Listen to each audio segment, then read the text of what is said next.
स्वागत है आप सभी का हमारे इस चैनल पर। तो मैं इस समय आपको पढ़ा रहा था बेसिक जीएस थ्रू एनसीईआरटी, जिसमें मैंने जियोग्राफी और हिस्ट्री की क्लासेस शुरू कर दी है। तो जियोग्राफी की जो 6th क्लास की किताब थी, बुक थी, वो कंप्लीट हो गई है और अब हम लोग पढ़ेंगे क्लास 7 का चैप्टर फर्स्ट है पर्यावरण। ओके, तो इस वीडियो में हम लोग देखेंगे पर्यावरण क्या है, किसे कहते हैं और इसके घटक कौन कौन से हैं, कितने प्रकार के होते हैं, सारी चीज़ें हम लोग डिस्कस करेंगे। क्योंकि मैं आपको बेसिक से जीएस पढ़ा रहा हूँ, तो अभी मैं ओनली एनसीईआरटी पढ़ाऊँगा। 6 से 12 तक की आपको जियोग्राफी और हिस्ट्री की एनसीईआरटी पढ़ाई जाएगी। उसके बाद मैं इसकी रेगुलर क्लास लूँगा। ओके, एक एक टॉपिक डीपली मैं पढ़ाऊँगा उसके बाद जियोग्राफी और हिस्ट्री का। तो अभी आप ऐसे ही पढ़िए एनसीईआरटी, क्योंकि एनसीईआरटी बहुत ज़रूरी है अगर आप आगे किसी भी एग्ज़ाम की तैयारी करना चाहते हैं। तो एनसीईआरटी पढ़ना बहुत ज़्यादा ज़रूरी है। तो जब हम पर्यावरण की बात करते हैं तो सबसे पहले हमारे दिमाग में यही प्रश्न आना चाहिए कि पर्यावरण है क्या, किसे कहते हैं। ओके, तो चलिए अब हम लोग एक कहानी के माध्यम से इसको स्टार्ट करते हैं। पर्यावरण, सबसे पहला प्रश्न आपके मन में यही आना चाहिए कि पर्यावरण कहते किसे हैं। यहाँ एक छोटा सा आपको यहाँ पर एक चित्र दिख रहा होगा, शायद ये मेरे ख्याल से सूर्य का चित्र है। ओके, फिर यहाँ पर आप देख लीजिए पहले इसको, एक यहाँ पर आपको कुछ जंगल दिख रहा है। ओके, पेड़ पौधे यहाँ आप देखिए, और फिर कुछ लिखा है इसमें। तो जो लिखा है ये हम लोग बाद में पढ़ेंगे, पहले कुछ यहाँ पर कहानी है जो मैं आपको पढ़ा देता हूँ। ओके, लाइन बाय लाइन पढ़ना है, ध्यान दीजिएगा। लंबी छुट्टियों के बाद जब रवि स्कूल जा रहा था तब उसने देखा कि उसके स्कूल के निकट के खेल के मैदान में खुदाई हो रही थी। ओके, रवि नाम का एक लड़का है, वो जब स्कूल जा रहा था तो उसने देखा कि जहाँ पर वो पहले खेला करता था वहाँ पर अब खुदाई हो रही, यानी मैदान में खुदाई हो रही थी। वही एक उनके खेलने का मैदान था। ओके, उसके अलावा कोई मैदान भी नहीं था जहाँ ये लोग खेल पाएँ। लोगों ने बताया कि वहाँ एक फ्लैटों वाली एक बड़ी इमारत बनेगी, यानी अनेक फ्लैटों वाली एक बड़ी इमारत बनेगी। मतलब अनेक फ्लैट मतलब कई, उसमें एक प्रकार से छत होगी, जैसे जैसे आप कहते हैं नहीं 2 मंजिला 3 मंजिला 4 मंजिला ऐसे। तो अनेक फ्लैटों वाली उसमें एक इमारत बनेगी, लोगों ने बताया रवि से। जब रवि को समझ में आया कि मुलायम घास, गेंदे के फूल एवं तितलियों का विशाल मैदान अब हमेशा के लिए नष्ट हो जाएगा, तो उसकी आंखों से आंसू छलकने लगे। दुखी हो गया। ओके, कि अब ये सब नहीं रह जाएगा। उसने यह बात अपने सहपाठियों को बताई। सुबह की सभा में प्रधानाचार्य ने भी बहुत उदासी से कहा, देखो कैसे हमारा पर्यावरण बदल रहा है। जब उसने अपने प्रधानाचार्य से बताया कि ये हो रहा है, तो प्रधानाचार्य जी ने क्या कहा, देखो हमारा पर्यावरण।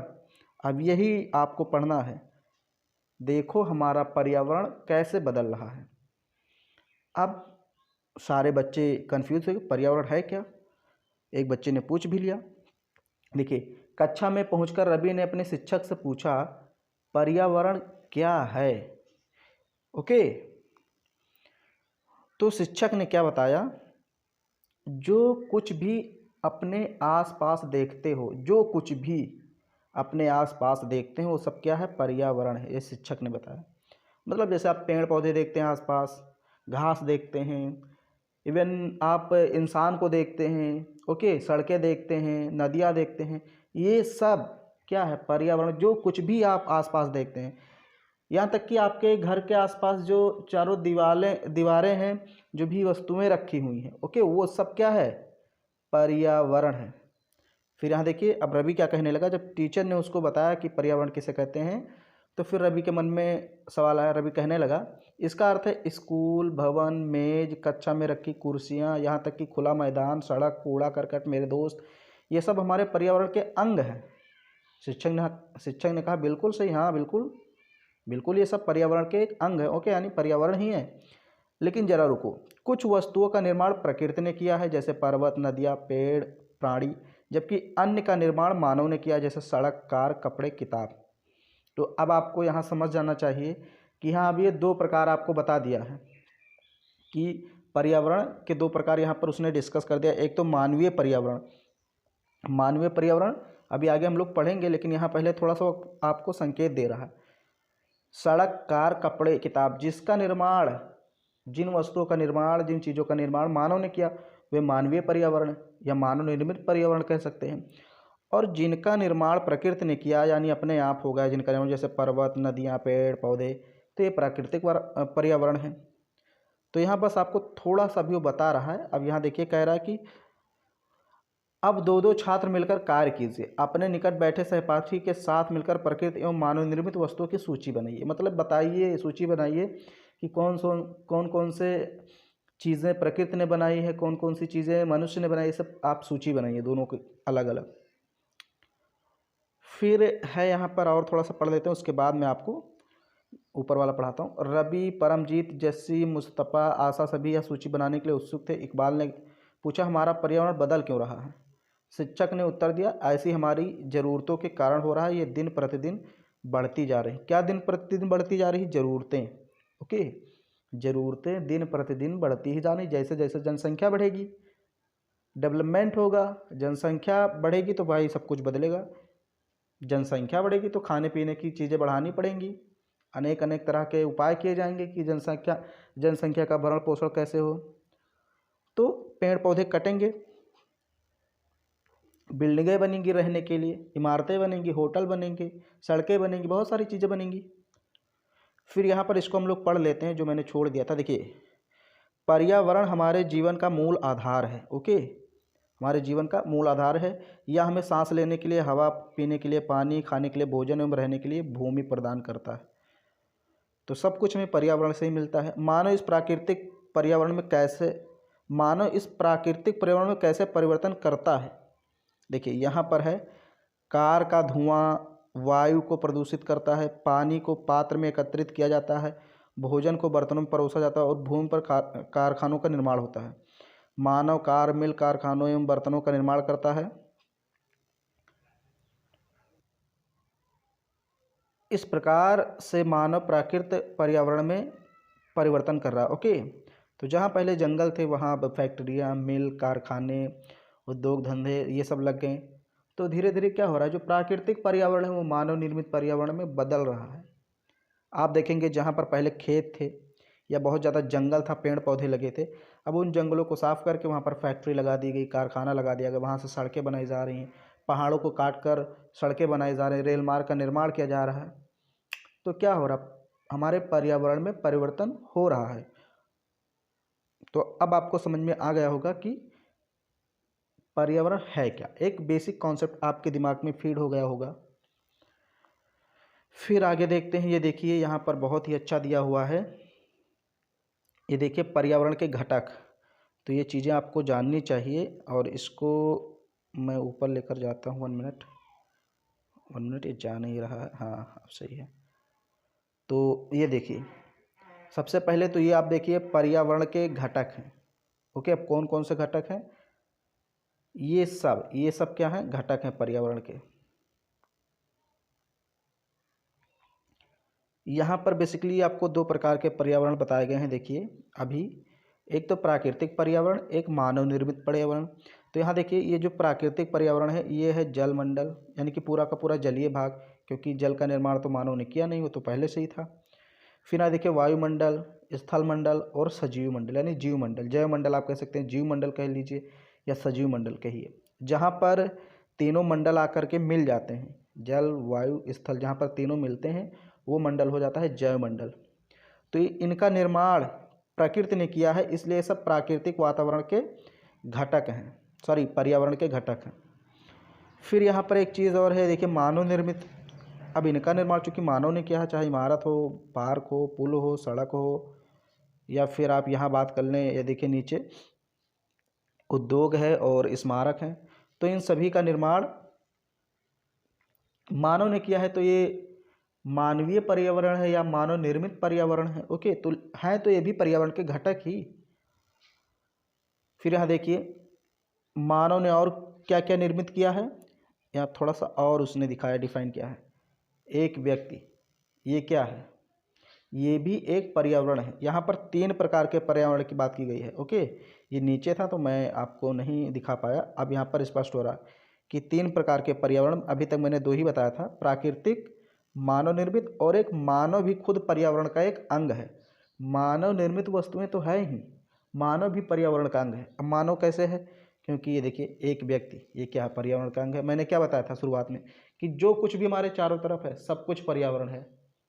तो आपके चारों तरफ खड़े रहिए भाई, कोई व्यक्ति भी हो सकता है तो भी पर्यावरण का अंग है। परिवार, ये भी पर्यावरण। ये देखिए फिर नीचे है समुदाय, ओके, धर्म से, शिक्षा यानी शैक्षिक शिक्षा मतलब आर्थिक राजनीतिक स्थिति, ये सब क्या है, हमारे पर्यावरण के अंग हैं, पर्यावरण के घटक हैं। फिर कह रहा है कि इसलिए हम प्राकृतिक वातावरण में परिवर्तन करते हैं और कभी कभी उसे नष्ट भी कर देते हैं। ओके, अब यहाँ देखिए जीवीय और अजीवीय। तो जीवीय क्या है, सजीव प्राणियों का संसार, जैसे पादप एवं जंतु। अजीवीय मतलब निर्जीव, जिसमें प्राण ना हो। ओके, निर्जीव पदार्थ, जैसे आप ले लीजिए स्थल, पर्वत, पठार, मैदान। ऊपर के वार्तालाप से स्पष्ट आप समझ गए होंगे कि किसी भी जीवित प्राणी के चारों ओर पाए जाने वाले लोग, स्थान, देखिए अब यहाँ आपको सही से समझा रहा है, इसको ध्यान से समझ लीजिए। ये जो पॉइंट है इसको आप ध्यान से समझ लीजिए, पर्यावरण आपको समझ में आ जाएगा। ऊपर के वार्तालाप से आप समझ गए होंगे कि किसी भी जीवित प्राणी, मान लीजिए आप जीवित प्राणी हैं, तो किसी भी जीवित प्राणी के चारों ओर पाए जाने वाले लोग, स्थान, वस्तुएं एवं प्रकृति को पर्यावरण कहते हैं। मतलब आपके चारों तरफ जो कुछ भी पाया जाता है, चाहे वो कोई आदमी ही खड़ा हो तो भी क्या है, पर्यावरण ही है। यह प्राकृतिक एवं मानव निर्मित परिघटनाओं का मिश्रण है। प्राकृतिक पर्यावरण में पृथ्वी पर पाई जाने वाली जीवीय और अजीवीय दोनों परिस्थितियां सम्मिलित हैं। ये मैंने आपको जीवीय अजीवीय बता दिया, ये प्राकृतिक पर्यावरण है। ओके, जैसे जीव जंतु पेड़ पौधे जीवीय हैं, मतलब हैं तो प्राकृतिक के भी पर्यावरण, लेकिन ये जीवीय है, इनमें जान है। लेकिन अजीवीय जैसे पर्वत, पठार, मैदान, नदियाँ, इनका भी निर्माण तो प्रकृति ने किया, तो भी प्राकृतिक पर्यावरण के अंग हैं लेकिन अजीवीय हैं। ओके, तो प्राकृतिक पर्यावरण 2 प्रकार के होते हैं, जीवीय, अजीवीय। जबकि मानवीय पर्यावरण में मानव की परस्पर क्रियाएं, उनकी गतिविधियां एवं उनके द्वारा बनाई गई रचनाएं शामिल। मैंने अभी आपको बताया, धर्म, शिक्षा, संप्रदाय, राजनीतिक स्थिति, आर्थिक स्थिति, वो सब क्या है, पर्यावरण के अंग हैं। फिर यहाँ पर एक चीज़ और दी हुई, शब्दों की उत्पत्ति। पर्यावरण यानी एनवायरनमेंट शब्द की उत्पत्ति फ्रेंच शब्द एनवायरोनेर, एनवायरोनेर यानी एनवायरोनेर से हुई है, जिसका अर्थ है पड़ोस। ओके, तो पर्यावरण यानी कि इसका इंग्लिश है एनवायरनमेंट, और एनवायरनमेंट किससे बना है, एनवायरोनेर, जिसका मतलब क्या होता है, पड़ोस, यानी कि आसपास पड़ोस में रहने वाली सभी चीज़ें क्या है, पर्यावरण का अंग है। प्राकृतिक पर्यावरण,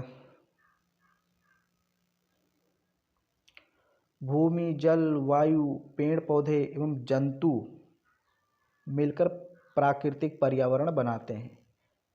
भूमि, जल, वायु, पेड़ पौधे एवं जीव जंतु, क्योंकि इनका निर्माण मानव ने नहीं किया, किसी मनुष्य ने नहीं बनाया, किसी वैज्ञानिक ने इसको नहीं बनाया, ये स्वतः ही उत्पन्न हुए हैं।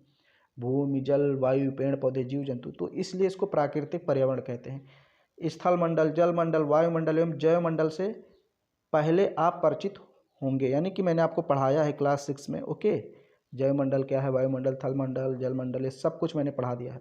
आइए अब इनके संबंध में कुछ और तथ्यों की जानकारी प्राप्त करते हैं। पृथ्वी की ठोस परपटी या कठोर ऊपरी परत को स्थल मंडल कहते हैं।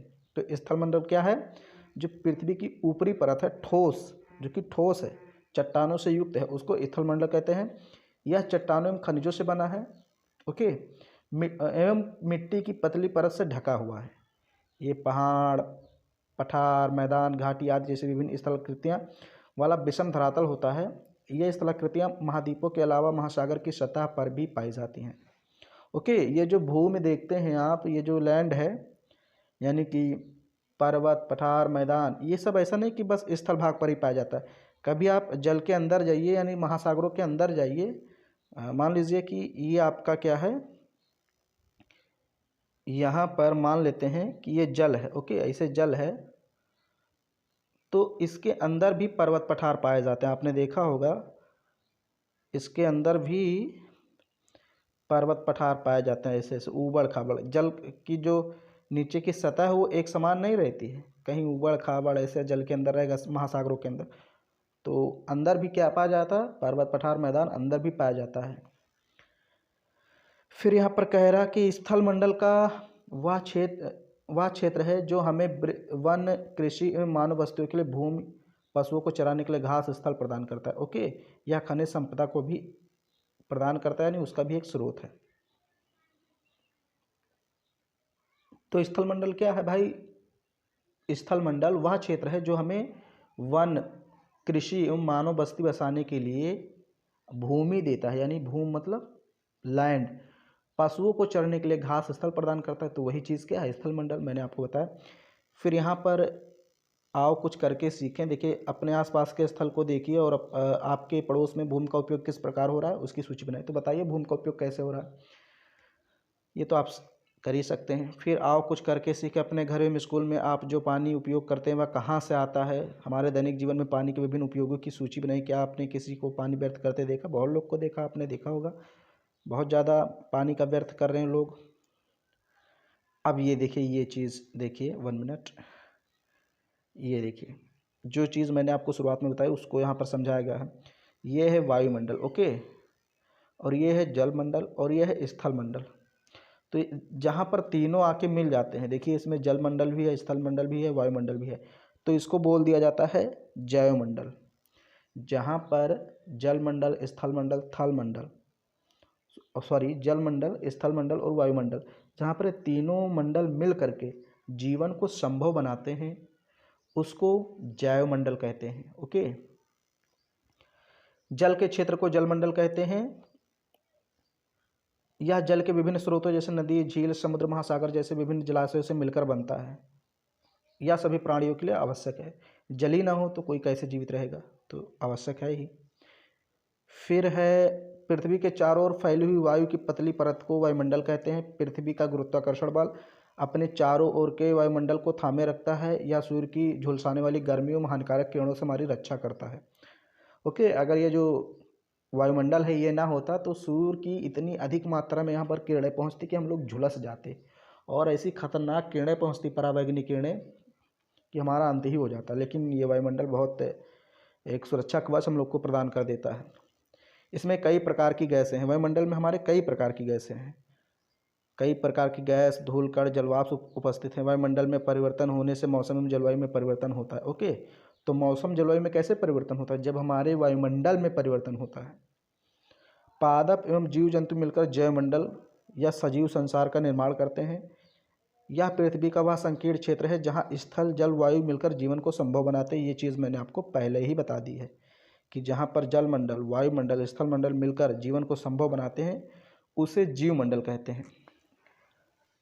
अब यहाँ पर एक बहुत ही महत्वपूर्ण टॉपिक की शुरुआत होने जा रही है और बहुत ही खास शब्द है पारितंत्र। तो सबसे पहले हम लोग ये जो कहानी है देखते हैं, कहानी बड़ी है या छोटी है।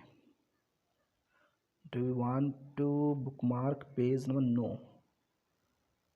ओके, तो हम लोग एक कहानी पहले यहाँ पर पढ़ लेते हैं, फिर मैं आपको बताता हूँ पारितंत्र होता क्या है, क्योंकि जब तक आप कहानी नहीं पढ़ेंगे तो बेसिक कॉन्सेप्ट आपके दिमाग में नहीं आएगा। पारितंत्र क्या है इसको अभी हम लोग पढ़ेंगे, पहले हम लोग कहानी पढ़ते हैं।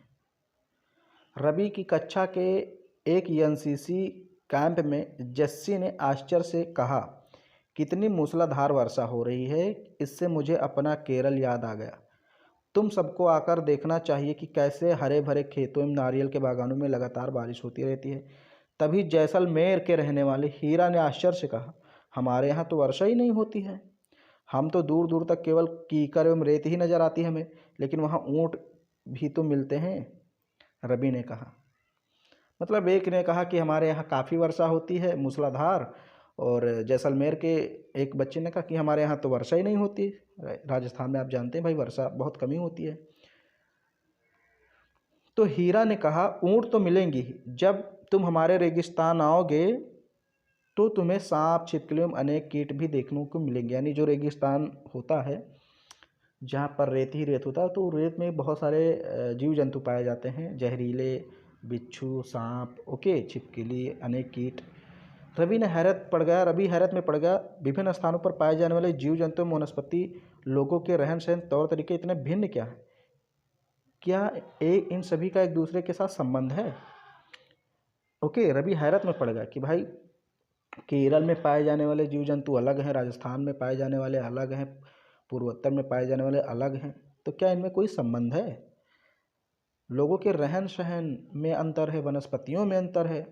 राजस्थान में आप चले जाइए, कटीले वन आपको मिलेंगे, ज़्यादातर झाड़ियाँ मिलेंगी। इसका अपोजिट आप पूर्वोत्तर भारत में चले जाइए, आपको जंगल ही जंगल मिलेंगे। तो इनमें कोई संबंध है क्या? रवि ने पूछा। बिल्कुल बहुत संबंध है। शिक्षक ने क्या कहा? बिल्कुल बहुत संबंध है। शिक्षक ने कहा सभी पेड़ पौधे, जीव जंतु एवं मानव अपने आसपास के पर्यावरण पर आश्रित होते हैं। जितने भी पेड़ पौधे, जीव जंतु, यहाँ तक कि मानव भी जो है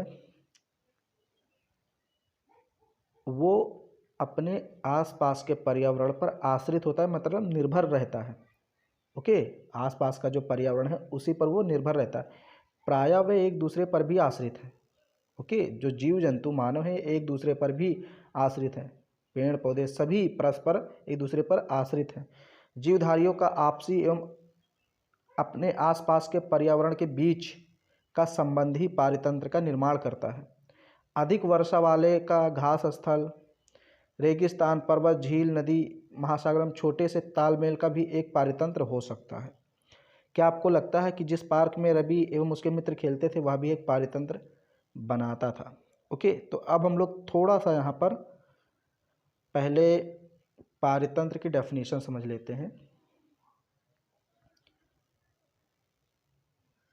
पारितंत्र वह तंत्र जिसमें समस्त जीवधारी आपस में एक दूसरे के साथ तथा पर्यावरण के उन भौतिक एवं रासायनिक कारकों के साथ परस्पर क्रिया करते हैं जिसमें वे निवास करते हैं। ये सब ऊर्जा और पदार्थ के स्थानांतरण द्वारा संभव है। ओके, तो पारितंत्र क्या है आप ये समझ लीजिए कि पारितंत्र वह तंत्र है जिसमें समस्त जीवधारी आपस में तथा एक दूसरे के साथ भौतिक, रासायनिक, पर्यावरण कारकों के साथ परस्पर क्रिया करते हैं। ओके, तो वही तंत्र है। अब आपको समझ में आ गया होगा कि पारतंत्र क्या है। पारतंत्र वह तंत्र है जिसमें सभी जीव जंतु, चाहे कोई आदमी हो चाहे कोई जानवर हो, सभी जीव जंतु परस्पर एक दूसरे के साथ क्रिया करते हैं। अब वो चाहे भौतिक क्रिया हो या रासायनिक क्रिया हो। ओके, तो सभी जीव जंतु जिस तंत्र में एक दूसरे के साथ परस्पर क्रिया करते हैं वो तंत्र पारतंत्र कहलाता है। और ये सब कैसे संभव है? ऊर्जा और पदार्थ के स्थानांतरण द्वारा। फिर अब यहाँ पर देखिए ये पारितंत्र बनाया गया है यहाँ पर। ओके, ये पारितंत्र है, देखिए इसमें ये भी है, बतख भी है, गाय भी है और हिरन भी है, पेड़ पौधे। देखिए पेड़ अब एक दूसरे पर कैसे आश्रित है समझ लीजिए। ये जो देखिए ये पेड़ पौधे, घास है, इसको कौन खा रहा है? गायें खा रही, हिरन खा रहे हैं, पानी पी रही हैं। यहाँ पर देखिए हिरन, बतख भी पानी पी रही, तो एक दूसरे पर आश्रित है। ऐसा नहीं कि जीव जंतु पानी नहीं पीता है। भौतिक, भौतिक का मतलब क्या? ये जो पानी है, पेड़ पौधे, सब भौतिक चीज़ें हैं। ओके, तो इनका ये लोग उपभोग कर रहे हैं। जो जीव जंतु हैं इनका क्या कर रहे हैं? उपभोग, इनको खा पी रहे हैं, यानी कि एक दूसरे पर आश्रित हैं। फिर यहाँ पर आपका आ गया मानवीय पर्यावरण, यानी कि मानव ने भी कुछ वस्तुओं का, कुछ चीज़ों का निर्माण किया। जैसे मैंने आपको शुरू में बताया कि जो सड़कें हैं या नहरें ले लीजिए। देखिए नदियाँ तो प्राकृतिक हैं, लेकिन नहरें, कई नहरों का निर्माण मनुष्यों ने किया है, तो वो प्राकृतिक पर्यावरण के अंतर्गत नहीं आएंगी नहरें, वो तो भाई मानवीय पर्यावरण के अंतर्गत आएंगी। सड़कें ले लीजिए, पुल ले लीजिए, स्कूल ले लीजिए, कॉलेज ले लीजिए, हॉस्पिटल ले लीजिए, घर ले लीजिए, तमाम तरह की चीज़ें का आप उदाहरण दे सकते हैं। तो ये सब क्या है? मानवीय पर्यावरण है। तो मानव अपने पर्यावरण के साथ पारस्परिक क्रिया करता है और उनमें अपनी आवश्यकता के अनुसार परिवर्तन करता है। ओके, कैसे? जैसे जहाँ पर जंगल थे तो उनसे क्रिया कैसे किया उसने? वहाँ पर जंगलों को साफ करके रास्ता बना दिया, रेल पटरी बिछा दी, तो अपनी आवश्यकता अनुसार परिवर्तन किया है ना। तो वही कह रहा है। फिर आगे है प्रारंभिक मानव ने स्वयं को प्रकृति के अनुरूप बना लिया था। अब जो पहले के मानव थे उन्होंने ऐसा नहीं किया था, वो स्वयं को प्रकृति के अनुरूप ढाल लिए थे। ओके, यानी कि प्रकृति के साथ ही रहते थे। जो प्रकृति में चीज़ें अपने आप उगती थी उसी पर निर्भर थे, उगाते नहीं थे कि धान चावल पहले उगाना शुरू कर दिए। जो फल वगैरह मिलते थे, कंदमूल मिलते थे, उसी पर वो निर्भर रहते थे। तो प्रारंभिक मानव ने स्वयं को प्रकृति के अनुरूप बना लिया था। उनका जीवन सरल था, आसपास की प्रकृति से उनकी आवश्यकताएं पूरी हो जाती थी। समय के साथ कई प्रकार की आवश्यकताएं बढ़ी। भाई जैसे जैसे जनसंख्या बढ़ेगी आवश्यकताएं बढ़ती जाएंगी। मानव ने पर्यावरण के उपयोग, उसमें परिवर्तन करने के कई तरीके सीख लिए। जैसे फसल उगाना, देखिए अब पहले नहीं उगाते थे, अब फसल उगाना सीख गए। पशुपालन करना, स्थायी जीवन जीना सीख लिया। पहिए का आविष्कार हुआ, आवश्यकता से अधिक अन्न उपजाया गया, वस्तु विनिमय पद्धति का विकास हुआ। फिर है बड़े पैमाने पर उत्पादन प्रारंभ हो गया। परिवहन तेज गति से हुआ। सूचना क्रांति से पूरे विश्व में संचार सहज और द्रुत हो गया। क्या आप जानते हैं कि आप गर्मी में आप रसीला तरबूज एवं सर्दी में भुनी हुई मूंगफली खाना क्यों पसंद करते हैं? प्राकृतिक एवं मानवीय पर्यावरण के बीच सही संतुलन का होना आवश्यक है। मानव को पर्यावरण के साथ समरसता में एवं उसका उपयोग सीखना चाहिए। रवि की कक्षा में मिजोरम की एक लड़की है नूरी, वह अक्सर अपने स्थान की हरियाली की बात करती रहती है। अब भाई वो मिजोरम की है और मिजोरम बहुत ही खूबसूरत जगह है। ओके, मैंने बताया कि ये जो पूर्वोत्तर वाले हिस्से हैं, चाहे मिजोरम की बात कीजिए, चाहे असम की बात कीजिए, नागालैंड की बात कीजिए, मणिपुर की बात कीजिए, ये सब जो पूर्वोत्तर राज्य हैं बहुत ज़्यादा खूबसूरत हैं, बहुत हरे भरे हैं। तो वो लड़की है, उसने भी अपने मिजोरम की खूबसूरती का बहुत बखान किया, अपने वहाँ के हरियाली की बात करती रहती थी। खेल का मैदान नष्ट होने के कारण रवि की उदासी देखकर नूरी ने उसे आने वाली छुट्टियों में अपने घर मिजोरम आने को कहा। उसने कहा कि आओ हमारे घर, वहाँ पर बहुत सारा हरियाली, वहाँ पर हम लोग खेलेंगे। रवि के शिक्षक ने सभी बच्चों से कहा कि छुट्टियों में वे जिन स्थानों पर जाएंगे वहाँ के भूदृश्य, घरों, लोगों के क्रियाकलापों का चित्र बनाएंगे। तो टीचर ने कहा कि आप चाहे जहाँ जाएंगे, जहाँ भी जाइएगा वहाँ से पूरा डिटेल लिख के लाइएगा कि वहाँ पर किस प्रकार के वृक्ष पाए जाते हैं, किस प्रकार की वहाँ स्थलीय भाग है, यानी कि पठार है कि पर्वत है कि मैदान है, पेड़ पौधे वहाँ कैसे हैं, वहाँ के घर कैसे हैं, वहाँ के रहन सहन कैसे हैं, लोगों के खान पान कैसे, सब कुछ बना करके लाइएगा। ये टीचर ने सभी बच्चों को होमवर्क दे दिया कि अगर आप गर्मी की छुट्टी में जाते हैं घूमने, कोई कश्मीर जाएगा, कोई शिमला जाएगा, कोई राजस्थान भी जा सकता है। अपने पड़ोस के किसी बुजुर्ग व्यक्ति से बात करें और निम्न जानकारी प्राप्त करें। जब वे आपकी उम्र के थे तब उनके आसपास कैसे पेड़ थे? उस समय के घर के अंदर खेले जाने वाले खेल, उस समय उनका पसंदीदा फल, गर्मी एवं सर्दी का मौसम में कैसे बिताते थे? प्राप्त जानकारी को दीवार बुलेटिन बोर्ड पर प्रदर्शित करें। ये टीचर ने बताया था। फिर इसके बाद ये आपका चैप्टर कंप्लीट हो गया। यहाँ पर कुछ अभ्यास प्रश्न दिए हैं, पारितंत्र क्या है। ओके, तो ये सब आप कर सकते हैं। और ये फर्स्ट चैप्टर आपका क्लास 7 का कंप्लीट हो गया। उम्मीद करता हूँ ये वीडियो आपको पसंद आया होगा, तो इसको लाइक कीजिए, शेयर कीजिए। चैनल पर पहली बार आए तो चैनल को सब्सक्राइब जरूर कीजिए।